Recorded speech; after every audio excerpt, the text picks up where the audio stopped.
Hi, I'm Lanny, and this is Preserving Today.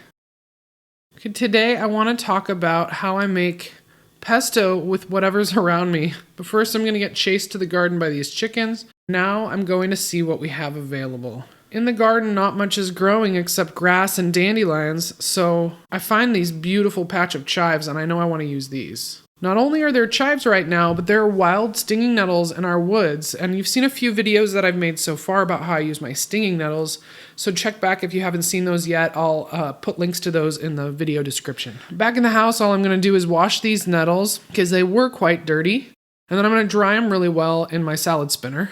I'm going to add some garlic and salt to my food processor, chop that a little bit, add my chives and a squeeze of lemon, pulse that a few times to break it up.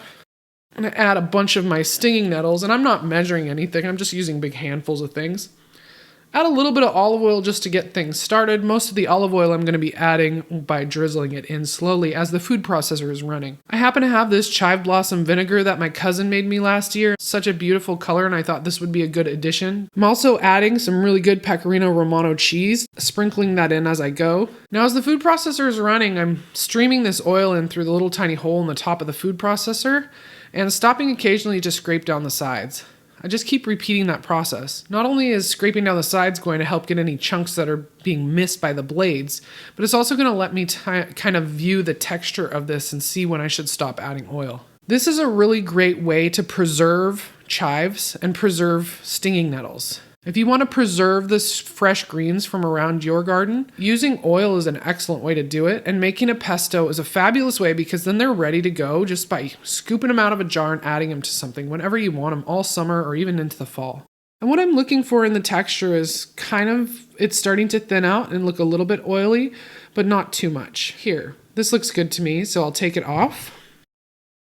And I'm just going to move this into a glass jar for storage. This pesto is going to go great on pasta or as an addition into a salad dressing, spread onto toast mixed with mayonnaise for a sandwich spread, added to make any kind of dip taste delicious, or even in a potato salad or pasta salad. Now when I'm done here, I get it in the jar and I tap it on the counter a few times. That's just to try to remove any air bubbles and have that pesto settle. I also want to kind of smooth it out so there's no peaks in the pesto and things are kind of flat on top. The reason being is because the next thing I'm going to do is cover this with olive oil. What I want is a slick of olive oil covering all of the pesto. This is going to be your insurance policy. If the pesto is under the oil, it cannot grow mold. I do have pesto in my fridge that's over 1.5 years old and it is still good. So there you have it, chive nettle pesto. I'm Lanny and this was Preserving Today.